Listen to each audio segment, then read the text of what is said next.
Early on in our Christian life, we can struggle much with how we grow in the faith. How can we begin to take the baby steps towards maturity in the Christian walk? In the first video, I looked at Bible study. In the second video, I looked at prayer. Now, I want to talk about the importance of the local church in growing in our life of faith. When we are Christians, God has designed that we live life in community. You go all the way back to the Garden of Eden, when Adam was the only man on the face of the planet. God looked around and said, "It is not good that man be alone." When we are living our life of faith, there are times when we must be alone. There are times when we have to seek that private devotion alone with God. Because it's a wonderful thing for us to be able to have that private devotion alone with God. And yet, when we live the life of faith, God intends for us to live the life of faith in community. It doesn't mean that the local church is necessarily in a building. We could have a local fellowship by a creek, in a cave, in a forest. Wherever a group of believers comes together to share in communion, to pray, to study about God, to have fellowship with each other.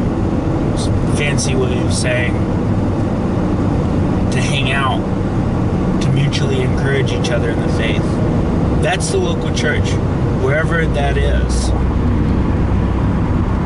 Maybe in a building. If you're going to a church, a local church,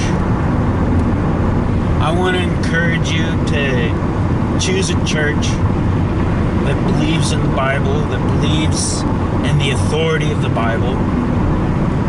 I further want to encourage you to go to a local church that believes in the infallibility and the inerrancy of Scripture.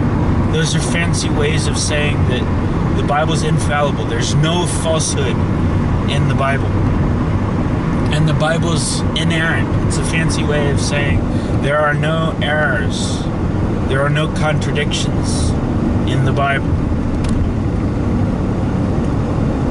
There may be antimonies, passages that we don't understand how this fits with another passage. But a church should have at its foundation of belief the statement of faith that there are no errors in the Bible. Because if we're going to a church that preaches that there are errors in the Bible, eventually what you hear, and probably sooner rather than later, are going to be the opinions of men rather than the teaching of God. It is almost inevitable that if you go to a church that denies the inerrancy of the Bible, eventually, and most likely sooner rather than later, you're going to be exposed to human opinion as being more important than the divine revelation of God. And I want to warn you, those churches are dangerous. Those churches, in many cases, will lead you to hell. Those churches should be avoided.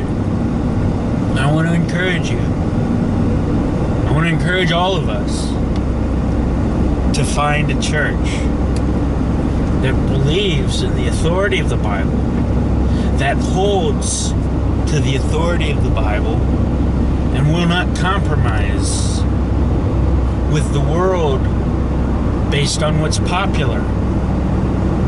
Because a lot of the times, much of the time, what the Bible says is not popular in the world.